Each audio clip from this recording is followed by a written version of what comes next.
કેમ છો મિત્રો? શું તમને પણ જ્યારે દાંતમાં દુખાવો થાય છે ત્યારે તમે જાતે ઘરમાં પડેલી પેનકિલર અથવા તો મેડિકલ સ્ટોરમાંથી જઈને દવા લઈ લો છો?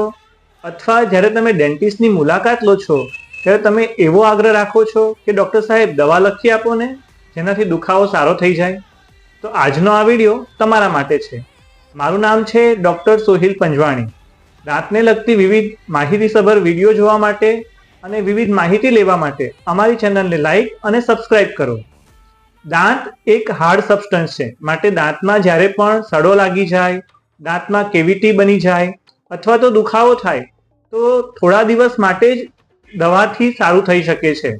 માટે જો તમને કોઈ પણ જાતની ટાઈમનો પ્રોબ્લેમ નહીં હોય, પૈસાનો પ્રોબ્લેમ નહીં હોય અને કન્વિનિયન્ટ હોય તો દાંતની ટ્રીટમેન્ટ કરાવવી વધારે હિતાવહ છે. કારણ કે શરૂઆતના તબક્કામાં તમે ડેન્ટિસ્ટની મુલાકાત લઈને તેની ટ્રીટમેન્ટ કરાવો છો તો સડો ત્યાં ને ત્યાં જ અટકી જશે. અગર સડો ઓછો છે તો ફિલિંગથી થઈ જશે, પરંતુ આ સમયે તમે જો ફિલિંગ નથી કરાવતા તો ધીમે ધીમે તેમાં ફૂડ લોજમેન્ટ થવા લાગશે અને સડો આગળ નસ સુધી પહોંચી જશે. પછી તમારે રૂટ કેનાલ કરાવવી પડશે. અને અગર તમારા દાંતમાં વધારે દુખાવો હોય અને ડૉક્ટર રૂટ કેનાલથી દાંત બચાવી શકતા હોય, પરંતુ જો તમે મોડું કરો અને સાડો દાંતમાં વધારે ઊંડો ઉતરી જાય અને નીચે પસ વધારે થઈ જાય અથવા તો હાડકા સુધી પ્રસરી જાય તો એવા સમયે તમારે દાંત કઢાવવો પડશે અને રૂટ કેનાલ કરાવી શકાશે નહીં, અને પછી તમારે ઇમ્પ્લાન્ટ અથવા તો બ્રીજ કરાવવો પડશે.